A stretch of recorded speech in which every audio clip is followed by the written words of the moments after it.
In as long as inflation remains a threat, in as long as we see it trending upward, not just the CBR, there are a number of other policy tools we have available to us, but we'll continue to do everything to, first of all, I think right now the most important thing for us is first stop the increase in inflation. Then the next step will be to bring it back down to below our target of 5%, which was set under our inflation targeting framework. And it is important to note that Uganda's banking sector remains resilient in the face of ongoing disruptions, both globally and domestically, both arising from the supply side shocks we are seeing internationally, the post-pandemic economic recovery, which we are still undergoing, as well as other headwinds to growth. It is now well known, and Bank of Uganda has been communicating this as much as possible, that we are facing very significant inflationary pressures in Uganda, arising out of the increase in international commodity prices, as well as supply side disruptions. Now, the rise in domestic and global inflation has led to many central banks globally, and also in Uganda. Bank of Uganda has been increasing our policy rates. So most central banks have reacted to these shocks by tightening monetary policy. The draft Microfinance Deposit-Taking Institutions Amendment Bill 2022 was reviewed and approved by Cabinet on July 4th, 2022, and the Honourable Minister for Finance, Planning and Economic Development was given permission to present the bill before Parliament. The Honourable Minister submitted the bill for the first reading on the floor of Parliament yesterday. The bill includes several important revisions, including allowing MDIs to extend or provide their services through agents, allowing MDIs to offer insurance services and products through bancassurance mechanism according to the central bank, and allowing MDIs to enter Islamic finance. According to the central bank, this is likely to start with 42 major SACCOs. Also been a risk that as globally central banks tighten monetary policy, there could be an increase in outflows by foreign or offshore investors taking out their funds out of the country. And indeed, we have seen this in many emerging economies. In Uganda, on a net basis, we have seen some slight increase in offshore outflows. Partly this has increased the exchange rate depreciation pressures that we saw especially in June and July. According to Section 110 of the Tier 4 Microfinance and Moneylenders Act 2016, the Bank of Uganda is responsible for exercising supervisory control over registered societies with institutional capital exceeding 500 million shillings and voluntary saving in excess of 1,500,000 million shillings. Monica Navyonga, Smart 24 TV, Business Today. And right now, let's look at labor externalization. As members of Parliament praise Speaker of the House, Nita Among, for her kindness in paying the government's unpaid bill of $3,400 to repatriate the body of a Ugandan who died in Saudi Arabia. These have also urged the government to introduce legislation that will streamline this sector. Samwa Hanifa with the details. The Speaker of the House ordered the government to pay the money for the body's repatriation when District Woman Member of Parliament Aida Nantaba raised the issue on the floor of the chamber. However, as of this writing, the government has only been able to raise $1,000 out of the required $3,400. But when the minister informed me that they had only paid $1,000 out of the $3,400 that was required to pay for the repatriation expenses. Right Honorable, yesterday the ambassador, our ambassador in Saudi Arabia, informed me that if we don't pay the full amount by today, they will have no choice but to bury this young girl by tomorrow. Nantaba has informed the legislature that the body of Lydia, who passed away while on duty in Saudi Arabia, would soon be returned home thanks to the Speaker's charity in paying the whole sum of $3,400. Honorable, I wish to report to this House that this message that is entailed here is an appreciation message to you, because colleagues, the Right Honorable Speaker has paid the $3,400. She has paid the expenses. And I wanted to report to this House that, Right Honorable, this letter is coming from the mother. It's an appreciation note for showing this motherly and compassionate gesture towards this noble cause. And Right Honorable, we have sent the money to the ambassador, and we do know that the body will come anytime from now. On the other hand, the Speaker has voiced her concern with the ministry in charge of labour externalization over the problem of Ugandans dying while travelling overseas.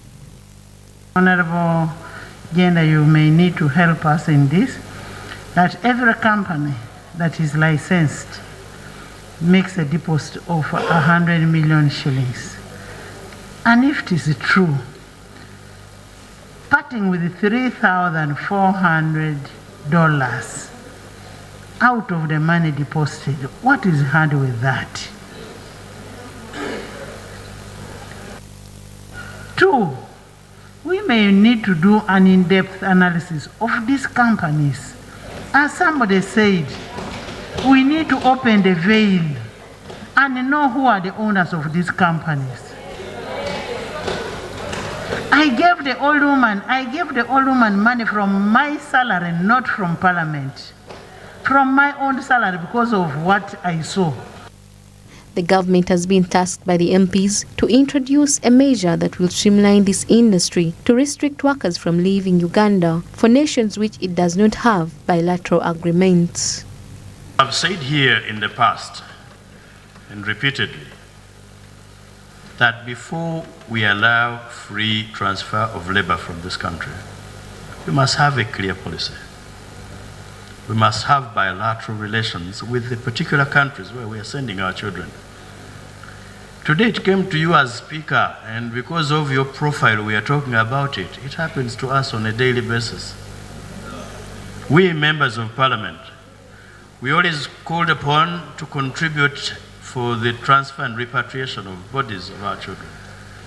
My focus is really, we need to create internal opportunities for our young people. And there is no reason whatsoever why we are failing to plan for this young labor force. Unfortunately, Madam Speaker, the leaders, many leaders are promoting. They are promoting the exodus of our people. They are making them not believe in their country. They just think that this country cannot provide them opportunities. Many of us, when we finished university, we went back to the villages. I went to Fort Portal. I started my life there, and I am a successful man because of that. So we can be role models. We should not really kill the spirit and heart of our young people and make them really think that the life is out there, and yet here in Uganda, we have all that it takes. And that's why that corruption, which we are talking about, is the cause of all this. And we must fight it to the end. Because if we don't really come together and fight the parasites who are just siphoning money and sending even money out of the country, they are the cause of all this that we are going through. Samla Hanifa, Smart 24 TV, Business Today. All right, now let's look at the Uganda National Oil Company Suppliers Workshop that was held today. The oil and gas sector is quite large and competitive, with several prospects, particularly locally. Now, the chain functions in 3 clauses, where the big dogs, Total and CNOOC, taking the upstream because the industry is rather technical and capital demanding. Although there is some local engagement and MSMEs are involved, the bidding process is somewhat demanding. At the Uganda National Oil Company's cost and supplier development, suppliers learn how to reduce performance, financial, legal, and joint venture risks. This and more with Ronan Ahabwe.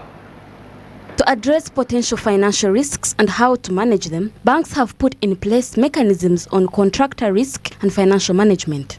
And I'll start with contract risk specifically. So what we've seen is there's a stringent bidding process, and after the bidding process, a contract is signed. But from the time the contract is signed to the time that the contractor is supposed to start is really short. So there's a really short time in which to mobilize the funds, and I'm sure a number of the contractors in the room will agree. So what are we saying? Or what is our response to this? Or what would the risk be? Let me just speak on the risk. The risk is that because you have such a short time to mobilize, you're not able to get the required funds to be able to plan properly for the work that you need to do, right? So what then is our response to this? You need to be able to plan early. To increase the level of participation in the oil and gas, banks are willing to offer several products to suppliers that have been contracted to offer services in the oil and gas industry, such as guarantees and other forms of credit access. Because I want you to understand that in oil and gas, the banks don't compete. The banks cooperate. That's because the opportunity is so big. It is so big that we have to work together. If somebody comes to me and says, I have a contract which is worth $5 million. $5 million is worth 15 billion Uganda shillings. Okay, almost not 15, it's 18 billion Uganda shillings. Who has security of 22 billion? Nobody. So even we are businessmen also. We know that's not possible. So how do we accommodate that? And so some of the answers Eva is talking about is we give it piece by piece. The reason that one moment they ask you about security, as she said, is because there's a worry that you might not be able to perform on the first one. But my advice to you is this: convince them you will do a first one. Don't go for such big amounts at the beginning, or if you can stagger it. And if you have security, I tell you the bank is able to release the security once you've proven performance. Because as I said, the risk is not on you, it's on the person to pay you if you perform. The government intends to implement the National Content Fund through the oil and gas industry to expand access financing so that the credit is freely accessible and there is inclusivity. Affordable to access money to be able to execute contracts in the oil and gas sector. We are in the later stages of these negotiations and we are working closely with the banks, but we know financing is a big challenge. However, apart from just creating the National Content Fund, we've also been in constant negotiations with the international oil companies to see that when contracts are being negotiated, the payment terms allow for short payment periods and that there are frequent payment milestones. That way, if you're a contractor and you get a contract, you're able to execute and be paid for at least every milestone that you complete. Speaking to one of the suppliers at the workshop, she mentioned that one quick solution to financing is joint venture partnerships, which are usually a success as they reduce risk and project more confidence for big contracts. Many companies in Uganda have challenges of funding, but we are happy to know that UNOC is partnering with so many banks. And if you are an organized company, you can get credit from banks, or else you can even do partnerships with different organizations that are already on board. So it depends on your relationship with the organization, and it's great when you also do networking. More case studies on oil-producing nations like Norway and Nigeria are being used as feasibility studies for Uganda to aid in decision-making. Ronan Ahabwe, Smart 24 TV, Business Today. All right, now besides that, away from that, as we continue with more business today, we go on to the next report regarding business matters this evening. Away from the oil and gas sector, we now look at the duty-free GMO maize imports, as the Kenyan government has implemented the importation of duty-free genetically modified maize in the renewed efforts to curb the runaway inflation that has engulfed the country. Now, the imports of duty-free GMO maize would last for the next 6 months in a window that the state expects to net 10 million bags. Now, as Kenya prepares to commercialize genetically modified crops, there is resistance from the Ugandan farmers who question their safety. Namu Mutumba reports.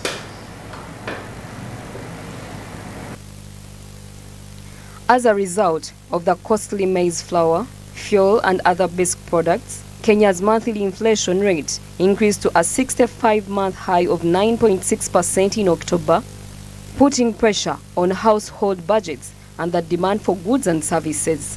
Kenya is currently looking for imports to lower food prices, since without the shipments, maize prices are predicted to reach historic heights.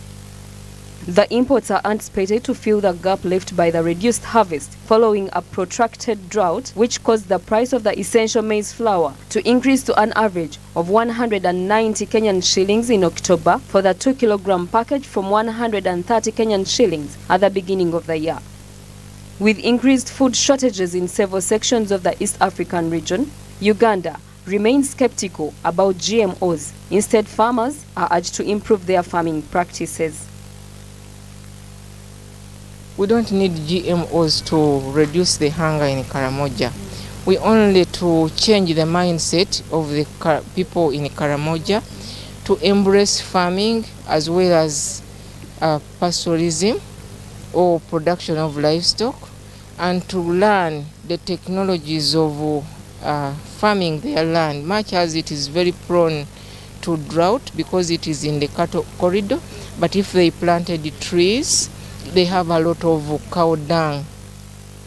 Talked about when they are referring to GMOs is what is called genetic engineering. And as agroecologists, we don't condone that one. I personally wouldn't like genetically engineered organisms in Uganda. I don't say that they are not important, but what I'm saying is at the moment in Uganda, we may not need them for various reasons. One of the reasons is they are always advanced here in Uganda because they think they are the ones that can actually give us food security. But the foods we have in Uganda are not yet utilized in full. So we don't need actually GMOs. We only need to reorganize ourselves. The East African region is currently experiencing the worst drought in 40 years, which has a negative impact on food production in nations where farming activities are heavily reliant on rainfall. On the other hand, agroecology has been disregarded, which has led to certain nations to choose GMOs.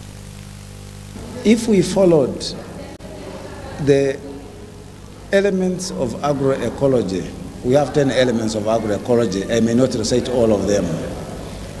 If we followed the 7 principles of agroecology, there would not be any reason or any moment at any one time when we would have the people in Karamoja suffering from hunger. But because we have decided to shun using agroecology principles and the elements, you find that such things do happen, and it brings a lot of shame to us. When people in Karamoja are sometimes starving, there are some other people in other parts of Uganda who are actually wasting food. In the agroecology setting, which actually promotes fairness, one would quickly understand what should be done so as to share the foods we have nationally to make sure that nobody in Uganda. The National Biotechnology and Biosafety Bill 2012 needs to be amended, but President Museveni declined to sign it into law in 2017 and 2019. On October 3rd, President William Ruto, citing the urgent need for the nation to address food security and reduce food prices, removed the restrictions on the growing of GMO foods following 10 years of field tests by local scientists. Kenya is the 8th African nation to permit the use of GMOs. Currently, 70 nations throughout the world have given their approval for the cultivation of GMO seeds. Naomi Mtumba, Smart 24 TV, Business Today. We are returning shortly after the break to give you more from Business Today. Stick around.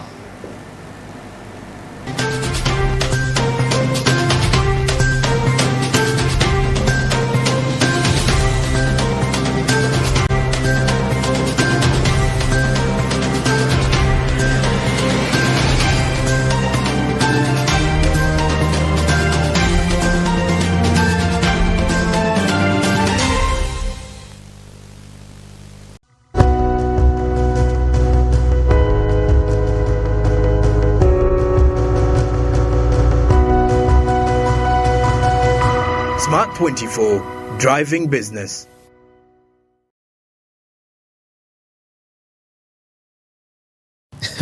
Gwe na swati omwaka guno timu eryejo nga twa World Cup anyatwala Russia nabo hono Russia bagambe samba World Cup kuno kuswala kwenye nikankubye mubiro yo oliwa ha mbadde nina ka proposal kenta yipinga wano tukende kule DStv watagenda amazima.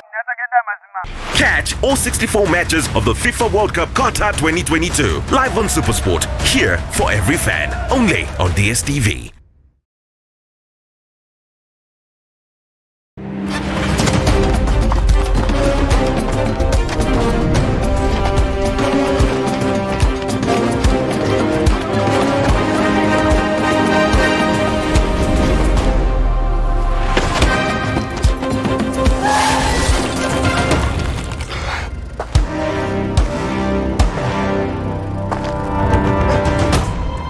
For stories you can't let go, only on Pearl Magic Prime.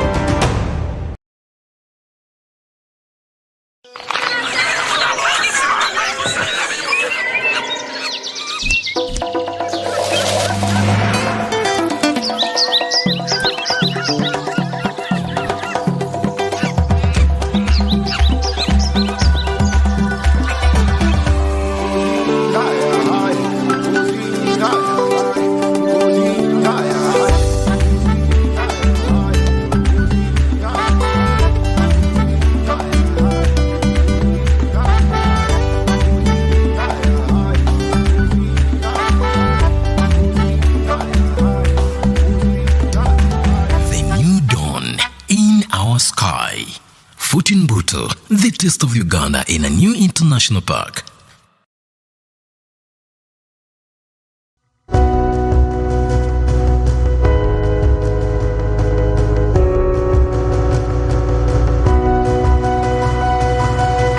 Smart 24, driving business.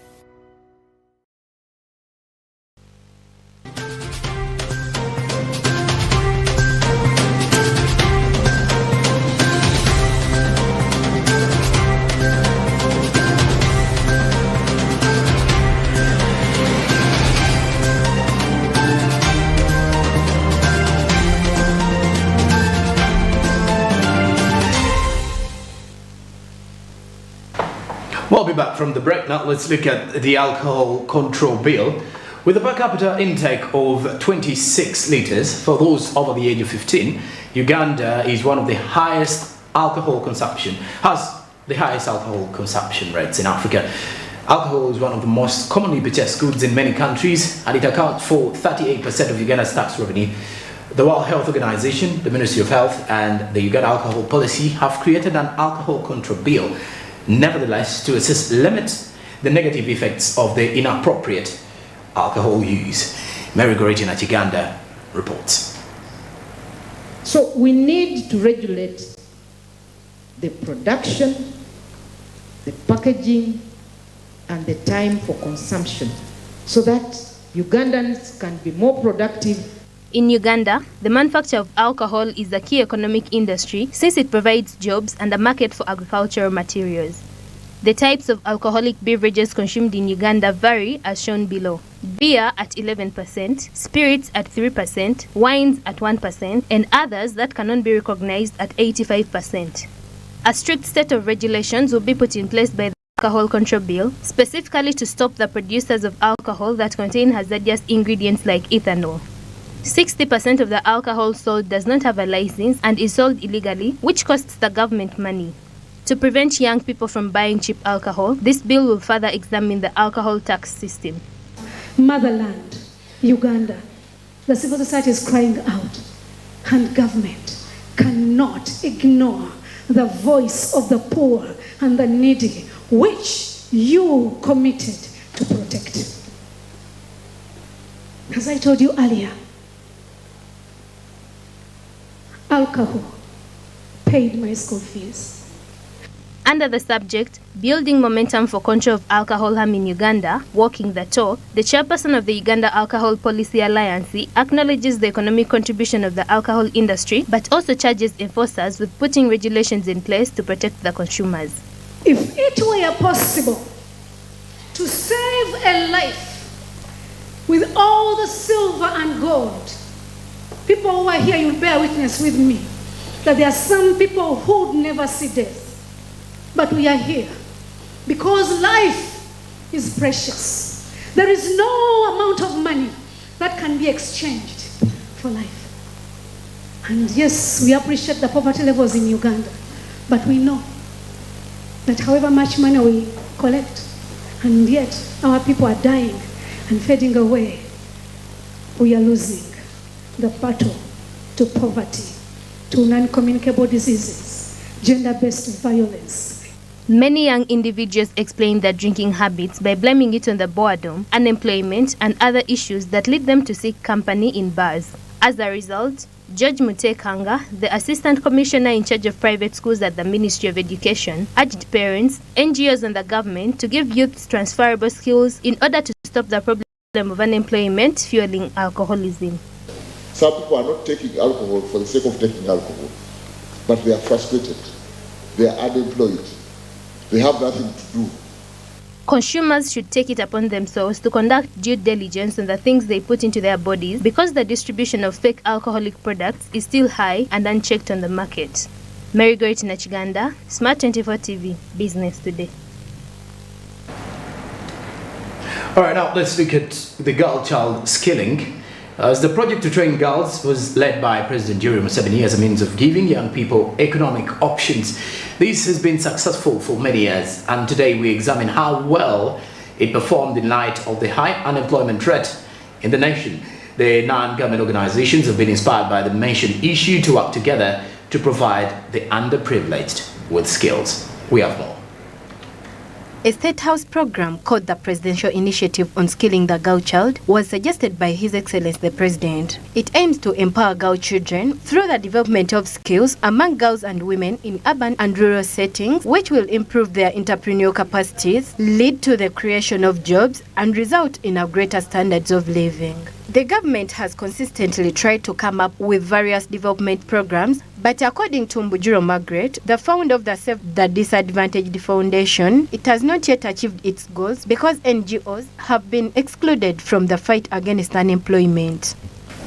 The government has hoped a lot, but it has not reached in each and every level. Because you find like the government is no longer supporting this on individual level, or the NGOs, since it has set up its own these own skilling places in each district. So you find we are competing now with the government to support the people on the grassroots.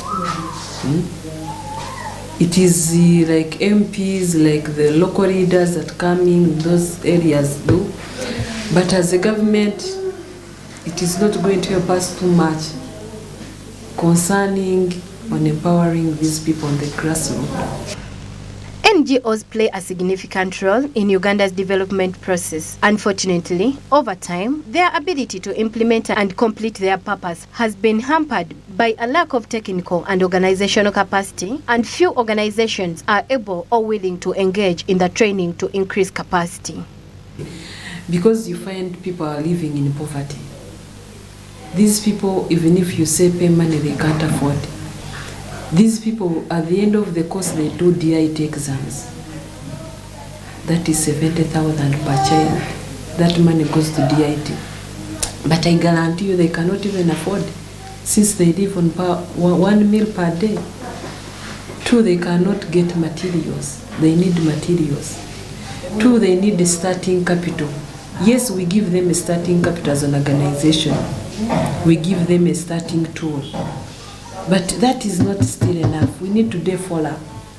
See, this person has established and can go with her business and employ other youth. It should subsidize on the prices, especially like when we are going in the busy season. Most cases the threads are hiked, the prices are hiked. Those who import, when they when URA puts a lot of taxes, the taxes end up on us who consume. So in the end, we end up getting losses. In most cases, we've already given quotes to our clients. So we buy the threads at a higher price because they have hiked the price, and you can't easily convert it back to the final consumer. NGOs contribute to several aspects of short-term training, where unemployed youngsters receive education in personal skills, e-skills, and entrepreneurship businesses, which helps to lower the unemployment rate in the nation. Additionally, they give placement rules to guarantee candidates are placed in an appropriate profession and acknowledge prior learning so that students can enroll in classes that fill up any knowledge class. Desire Nambiru, Smart 24 TV, Business Today. And now let's head to the coffee cult. In accordance with the presidential directives on their management, after assuming control of the 16 Kampala market at Nachivibo settlement, KCCA has allocated vendor space for their use just during the holiday season. Now, the goal is to make the city run smoothly, and by February 2023, all merchants will be able to set up a shop in the KCCA markets. And tonight, we have more of those discussions in the coffee cult.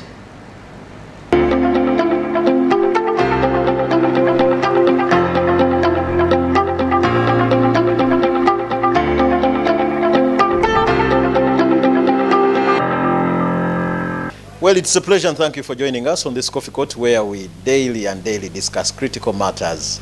Of course, as Kampala heads towards the festive season, business begins to slow down. Not forgetting the presidential directive on issues of commercial markets. This time around, we digest its impact on the business community. And joining me to discuss this is the Kampala City Division Mayor, Mr. Salim Uhuru Nsubuga. Mr. Salim, thank you for joining us. You're most welcome. I'm happy to be again on Smart 24. It's a pleasure always interacting with you guys. And it's my mandate as the mayor to furnish you with information regarding our communities in the ground. Somebody told me to ask whether the name Nsubuga still holds. Does it still hold? You thought it was for politics? No, that's my real name, Salim Uhuru Nsubuga Wetuge. You want to be like someone called Hamdan? He took me to court because using the name Nsubuga, but I am called Nsubuga. Ze musajja wa Kabaka, ze ntwala amakula ga Kabaka in Kampala Central. Okay. So Salim Nsubuga Uhuru Nsubuga still holds. Let's talk about now the current directive of the president on issues of the commercial markets. What's your take on it? Well, first and foremost, I want to thank His Excellency, the President of the Republic of Uganda, Yoweri Kaguta Museveni, coming out with a directive that is going to finish all the bickering in the markets. I want to thank the Prime Minister. Really, I'm proud of her. Very much proud of her. I want to thank the Minister of Kampala. I'm also proud of her because she's an origin of Kampala Central. The issue of markets, my brother Fred, it has been a bonanza, business bonanza for people. It has been swindling money from the communities. That's why you see the president came out with clear guidelines. Actually, I have the guidelines here from State House, press release. Clear guidelines that I am sure will bring harmony and sanity. Just to be sure, take us through the guidelines, just to be sure. This is from State House, and it says Thursday, November 17th, 2020.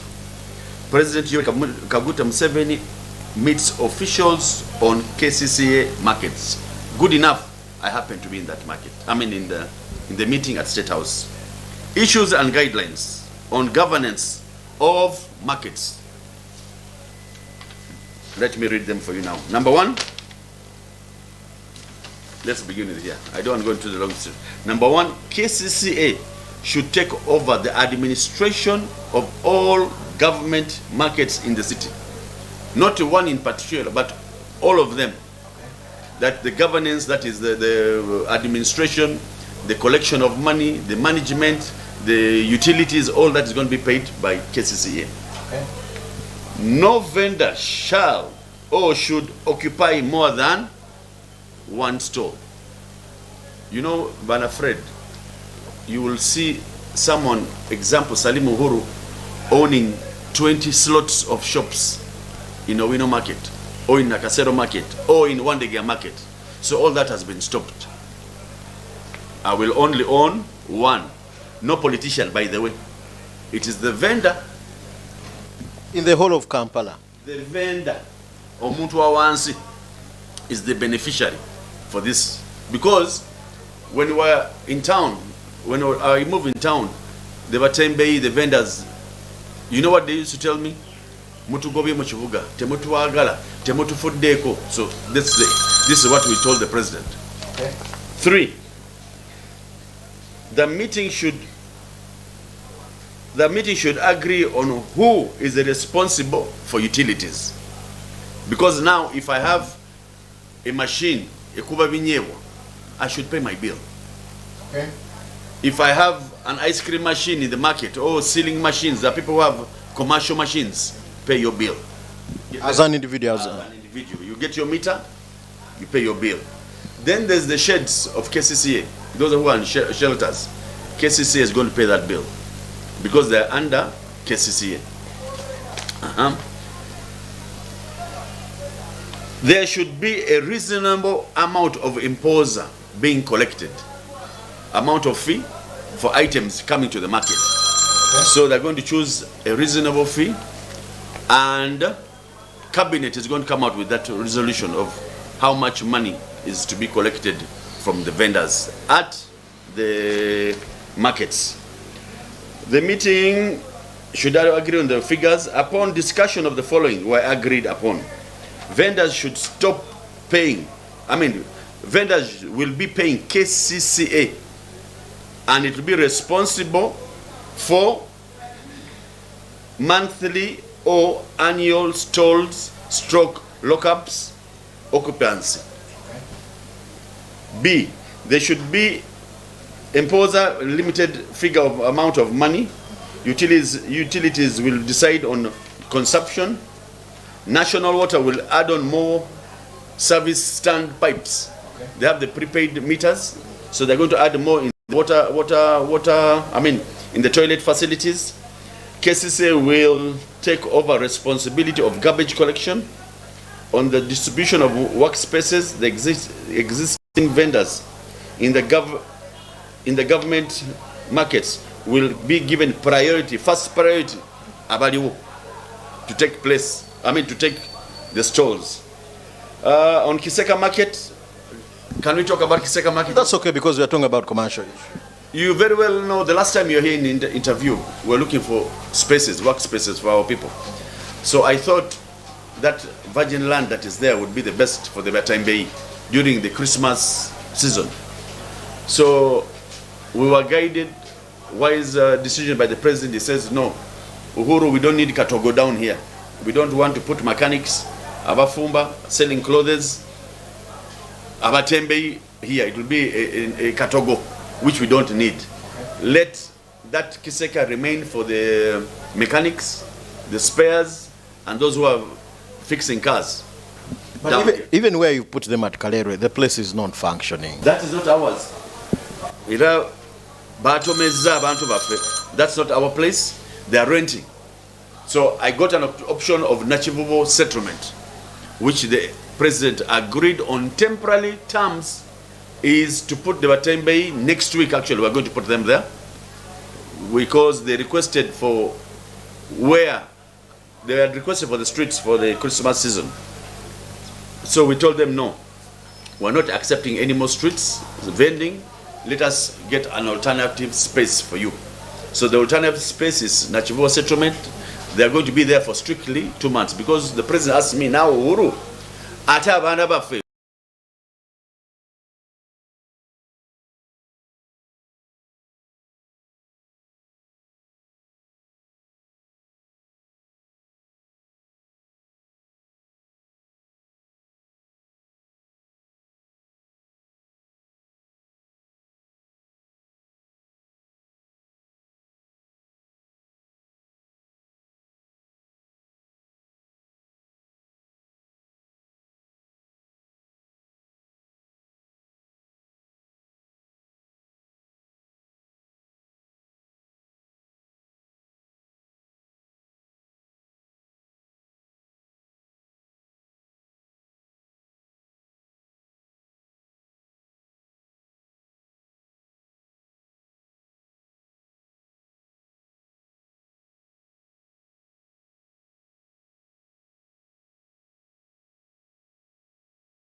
areas being regulated by KCCA. Good enough. It is now KCCA, the mother land title holder. KCCA is going to be managing, KCCA is going to be collecting the revenue, KCCA is going to be making each and every, that's the duty and mandate of KCCA actually. So it is now in the hands of KCCA. In government. In government. So you've had allegations of people saying even the officials from within that hold more than one stock. True. So these are the same people now who are in charge of the place. Good enough. It is true. Some have been technocrats of KCCA. Very true. That I will not say no. But me as a politician, I have a limit. Now, I have my full powers to go and verify, because that's my job. I'm the supervisor. I will go and verify.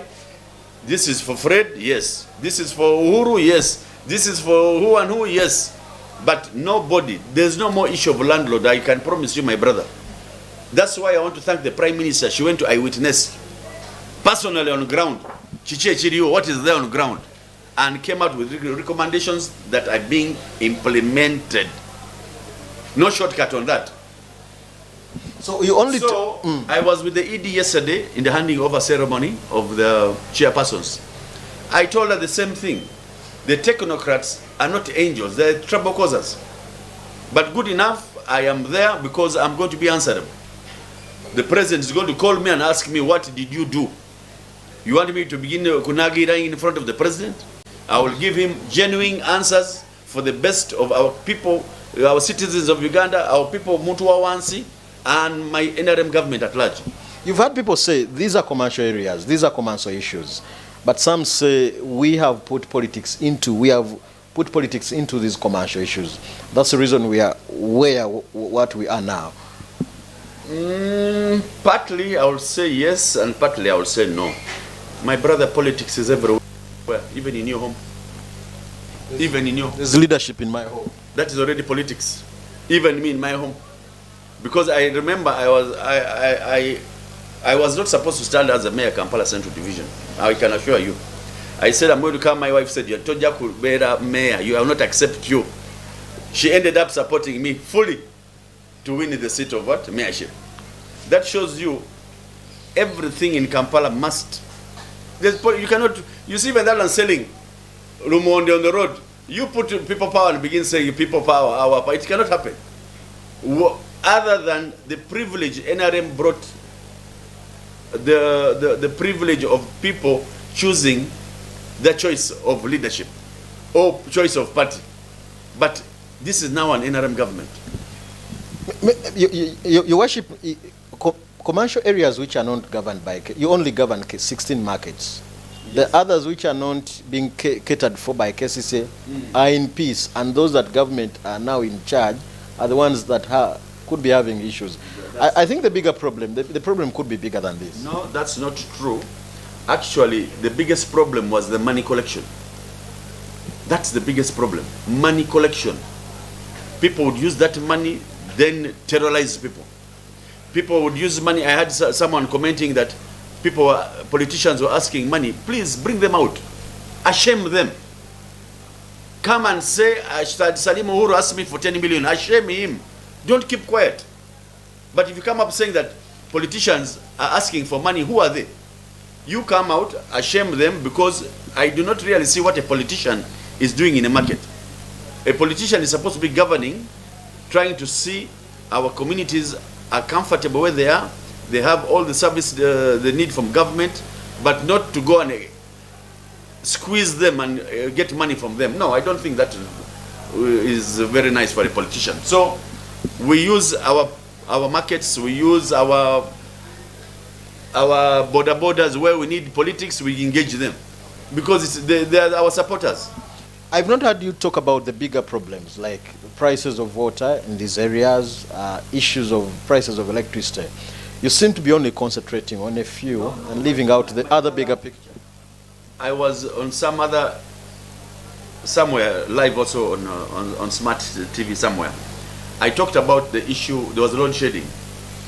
And then I talked about the thieves in KCCA and Umeme, because our communities have started stealing power. because of the high rates. If those services could be extremely cheap, water and electricity, I don't think you'd be seeing more deaths in our slums, because the landlords look for shortcuts, the tenants look for shortcuts. That is, they go by stealing now the masanyarazi and water. But the prepaid meters is 25 shillings. That's for the community. My brother, no one is going to steal water there now. You will pay 25 or 50 shillings to get water. Same thing with the umeme. I'm requesting them, all the dams we're building, all the infrastructure we have, at least the price should come down. Yes. So where does this directly leave us when it comes to operandization of markets? Well, as government takes charge of the markets, it's its mandate, and I pray it performs well. It doesn't be like the previous leaders who have been getting stalls for themselves, who have been executing money from the wananchi. We want to see a happy vendor who really deserves to get such services from the government. And maybe as we draw towards the festive season, these are Christmas seasons, I don't know if you're aware that your buildings are becoming empty. People are vacating from Kampala and heading to places like Kampala Metropolitan. Does this have anything to worry you as a mayor? No, I want to thank you for seeing that, because I'm a businessman also. I'm a business TV channel. I should be able to know this. Being a businessman, I can assure you the rates of rent in commercial buildings is alarming. People are looking for shortcuts how to save money. You're crying the rent, you're crying URA, you're crying income tax, you're crying KCCA license, so it's a bit expensive. They looked for other options, looking for cheaper places, and some now are using their cars as business shops. They come, they pay multiplex parking, they have their phone, they stand on, their phone is business now. Oya Galachi, it is in his car. So that is a way to cut costs, because the standard of living in town, it's a bit expensive, my brother. Do not see me in this office and think I'm comfortable. I know what the communities are saying down there. Things are expensive, the essential commodities are expensive, so we need to look into that. And do we have any solutions for this? Because once these people are affected from Kampala, you know what it means, especially to issues of earnings. No, you know, also our landlords, this is more or less a dose they're saying, because they used to mistreat the tenants totally. When you don't pay in time, they charge you 50,000, 100,000 fine. For what? I have failed to pay in time, then you give me another cost. They come and lock your shops. It's no longer there. None of these landlords are locking people now, because they have known the repercussions. They will lose, because if a floor, 2 floors are empty, you're in problems. You have got a loan, you have to service that loan. Where will you service it from? From those tenants. If the tenants are not there, then you're in problems. Your final remark, Your Worship, Mayor Nsubuga Salim. Those watching us on Smart 24, we're going to this festive season. I know everyone is going to be looking for money. We must be extra careful right from home. Those traveling up country, we must be cautious. We have to drive safely. Security, I can guarantee security will be at its best. We'll make sure all Ugandans are safe. And just trust us, we shall do what we can do. Thank you, Your Worship, for sparing time and definitely being part of some of these critical issues of the President directing that all commercial markets should be handed over back to KCCA. Our roles and responsibility is definitely to do a follow-up. This is the Coffee Court, and my name is Fred Makubuya.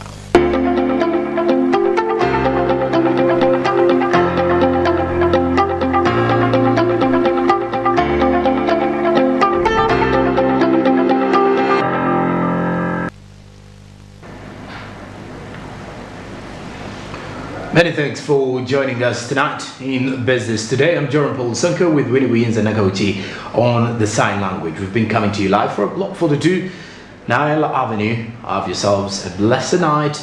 Till tomorrow, good evening.